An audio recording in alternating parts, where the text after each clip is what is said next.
aquele que teme ao Senhor. Ou seja, essas promessas aqui, elas não são promessas do tipo assim, é assim que Deus vai abençoar o mundo todo. Não, elas são dirigidas àquele que teme ao Senhor, aquele que teme ao Senhor. É verdade que tem muita gente que não teme ao Senhor e que tem família, tem filhos, tem prosperidade, tem trabalho e morre com mais de 100 anos de idade. E nunca nem temeu a Deus, nem fez nada disso.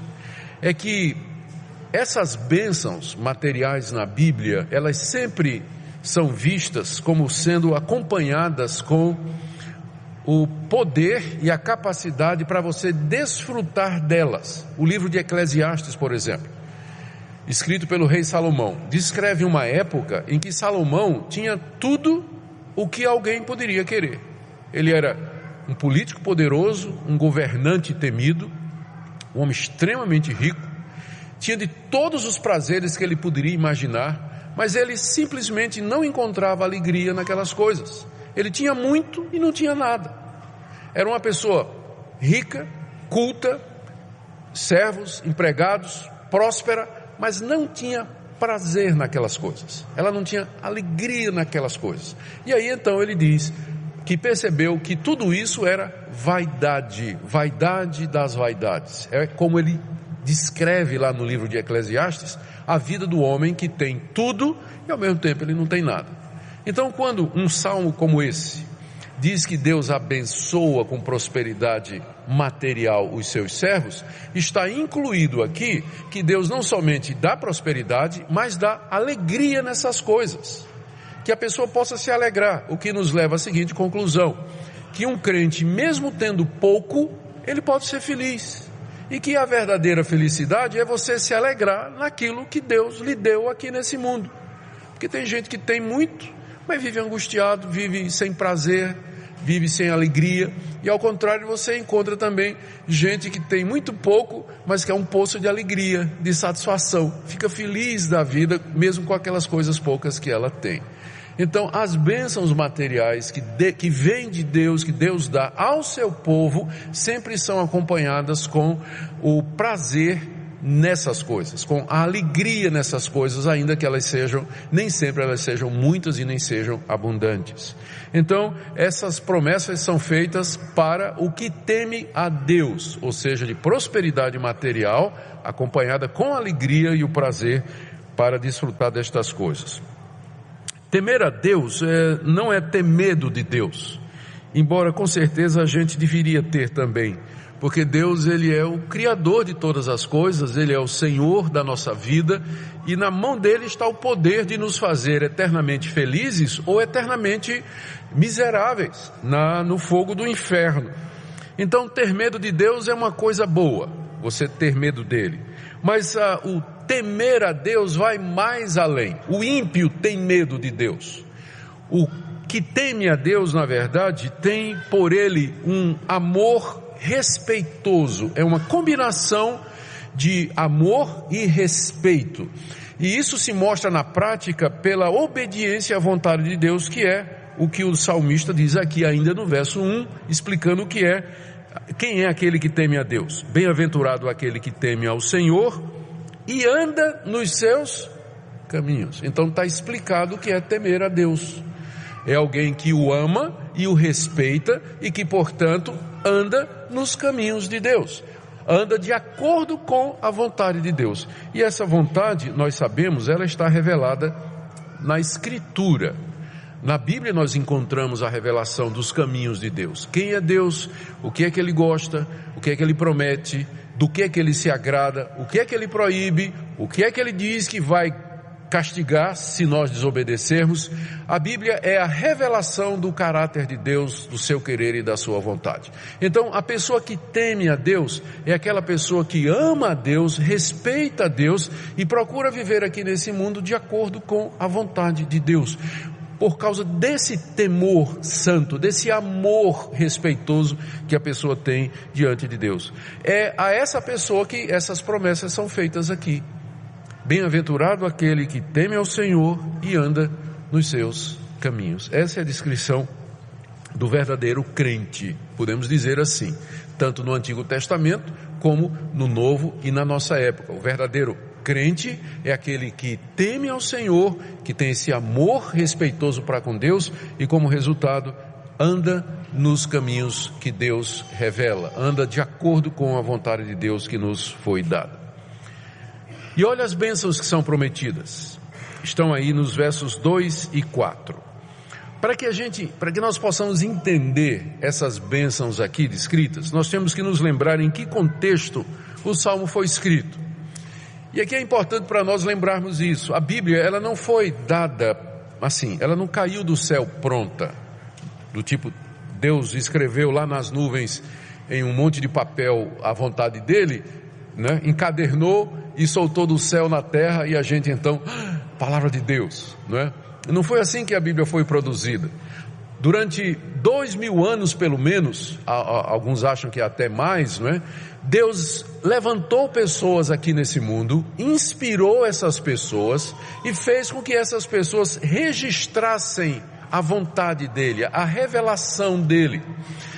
E nesse processo de produzir a Bíblia, Deus não anulou a personalidade das pessoas.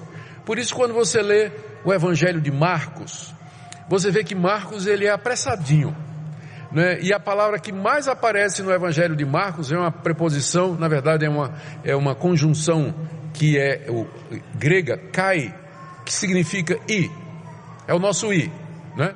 Aí o tempo todo Jesus foi a Jerusalém e ali curou enfermos, e foi para a casa de Pedro, e ali ele fez milagre, e foi para o monte, é o estilo de Marcos. Deus não anulou isso. Aí quando você lê Lucas, grego perfeito, grego sofisticado, palavras que só aparecem em Lucas, você tem que ir para o dicionário para ler Lucas no original, não tem como, né? Porque ele usa palavras difíceis. Lucas era um homem instruído, ele era médico, não é? Ele era médico, era uma pessoa de cultura. Então Deus respeitou as características das pessoas, e é claro, isso significa que Deus respeitou a cultura em que essas pessoas viviam. Então quando Deus descreve aqui o ideal de felicidade, olha como Deus vai abençoar uma pessoa, olha como Deus vai fazer feliz uma pessoa que o teme e que anda nos seus mandamentos. O quadro que você encontra aqui era o quadro da felicidade do Antigo Oriente, na época de Israel. E quem era a pessoa feliz do Antigo Oriente? Era uma pessoa que tinha uma chácara, era uma pessoa que plantava e colhia e tinha muita coisa. Essa pessoa comia daquela fazendinha que ela tinha. Essa pessoa tinha uma esposa, uma carrada de filho, e não era pouco não, era muito filho, não é? Essa pessoa vivia muito tempo, via os netos, via os bisnetos, e ela peregrinava para Jerusalém, e junto com o povo de Deus, e lá oferecia os seus sacrifícios e via a prosperidade do povo de Deus. Esse era o ideal de felicidade do Antigo Oriente, tá? E é assim que Deus retrata aqui aquele que será abençoado por ele. Então isso para nós já quer dizer alguma coisa, não é? Antes de nós entrarmos aqui, são duas coisas que nós temos que levar em consideração. Primeiro, essas coisas que são descritas como sendo o padrão de felicidade, e que era o padrão de felicidade naquela época, em alguma medida continua sendo o padrão de felicidade hoje.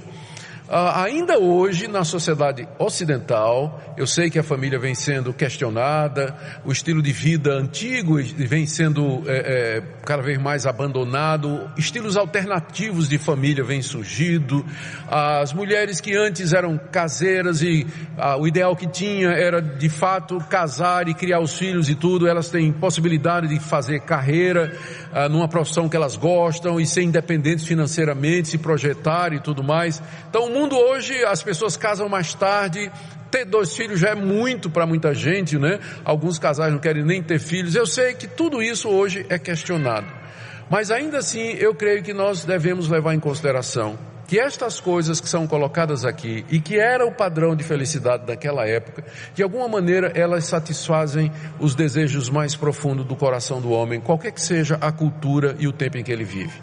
Ele quer trabalhar, ele quer ganhar através do trabalho das suas mãos, seja na chácara do Antigo Oriente, seja como profissional de TI hoje. mas ele quer trabalhar e ganhar para se sustentar. Ele quer ter alguém. Ainda hoje nós continuamos a sentir a vontade de ter alguém, de constituir família, de ter filhos.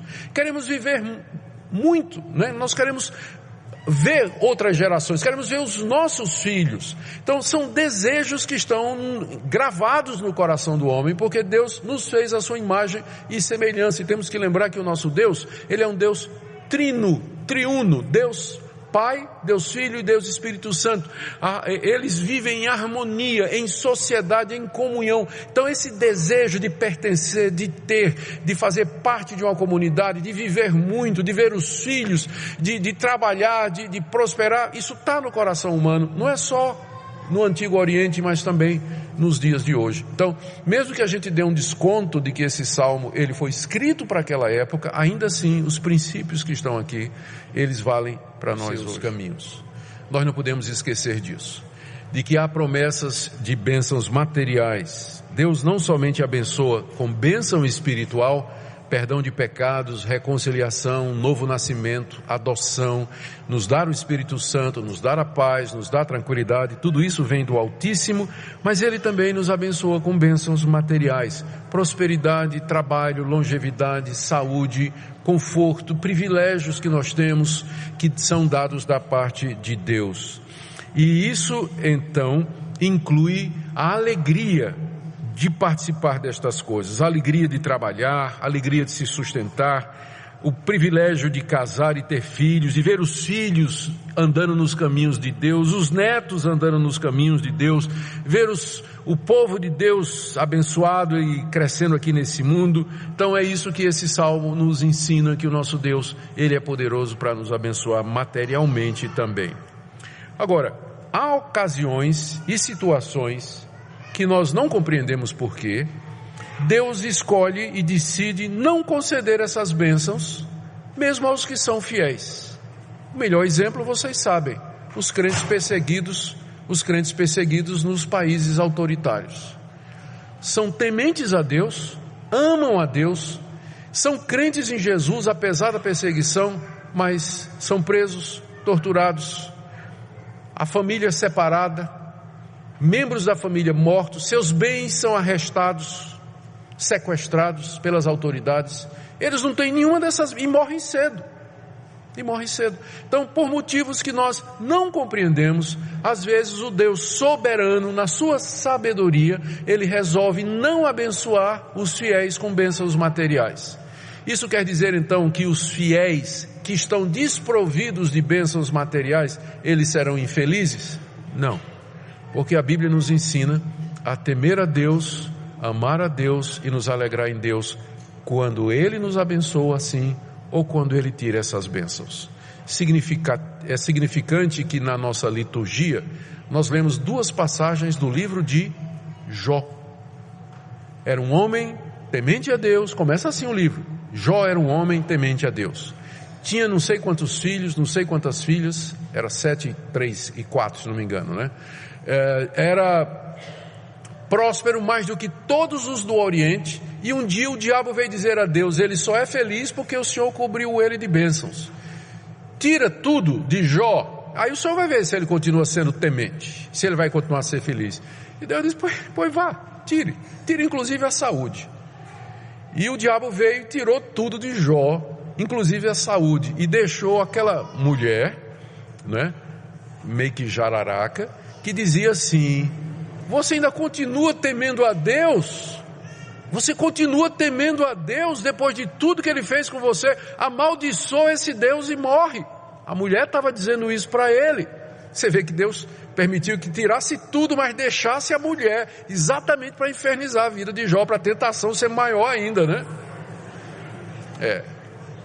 O problema de Jó não foi tanto que ele perdeu tudo, foi que a mulher dele ficou, né? Aquela mulher ficou, né?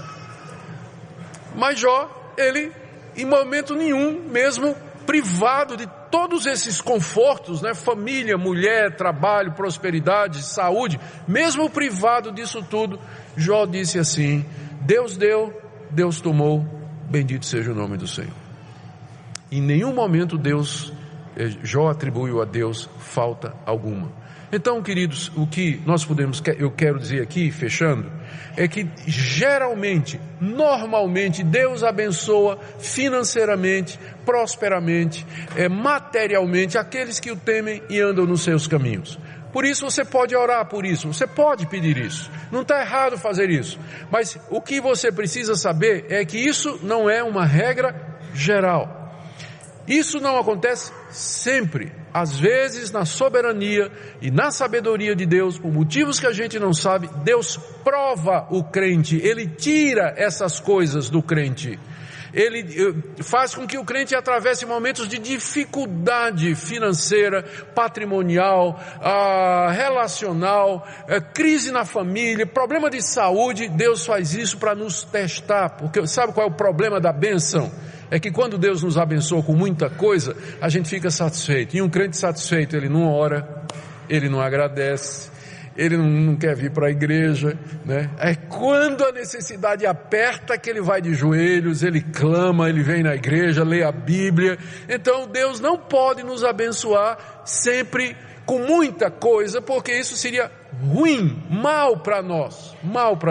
Por isso Ele às vezes tira, exatamente para que nós nos lembremos que de todas as bênçãos que nós temos nessa vida, a maior de todas é o próprio Deus, na pessoa do seu Filho Jesus, que tudo mais pode nos faltar, mas se nós tivermos o Senhor, então nós temos tudo. Se Deus é por nós, quem será contra nós?